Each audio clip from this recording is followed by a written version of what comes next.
I am looking outside at my bird feeder.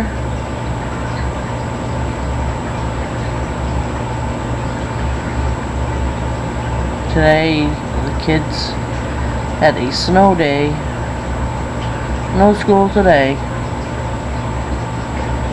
We're supposed to be getting, I've heard, 12 to 14 inches.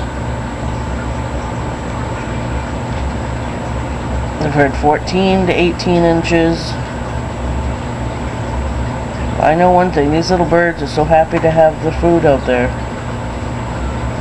I picked up a couple things of suet the other day, which is good.